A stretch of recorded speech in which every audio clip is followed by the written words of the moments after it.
four pillars are actually expanded in the second edition. So you have the first edition of the book that I released a few years ago. I just released the second edition, which actually has seven spokes to this wheel now. They are red pill awareness, looks, money, status, game, frame, and captivation.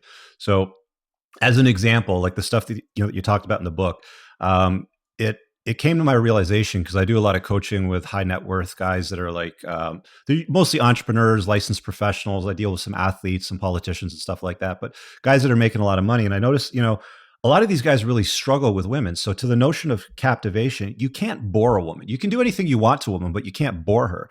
And I've seen guys that have extraordinary success in their life. They're weapons in their business world. They run the most, successful business. They make lots of money.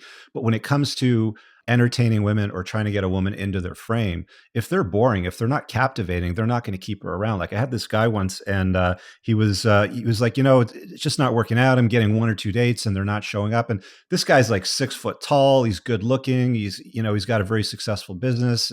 Like he doesn't really have any red flags in his life, but he doesn't know how to entertain women, right? And I'm like, well, what are your hobbies? And he's like, the thing that I really love now is overlanding. So he's explaining overlanding to me as, he's got this expensive Land Cruiser with like a roof tent and ladders and pop out stuff and campers, and he drives it overland and all this sort of stuff. And I said to him, I go, do you do any of this overlanding on your dates? And he's like, no, it's just like, sitting down and having a drink, or I'll just listen to her talk or whatever. And it's like, on your next date, do me a favor.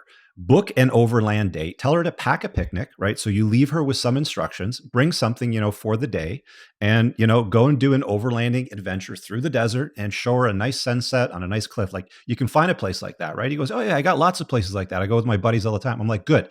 Invite her into that adventure and you let me know how that happens, right? And that blew up for him. He had a great time. The date went over several hours, So there's a lot of components to doing well in life as a man beyond just like looks, money, and status sort of stuff. Like I said, you got to be unplugged. You got to have good game. With women, you have to have strong frame over the long term basis, and you certainly can't be boring. Which is why I say you have to be captivating.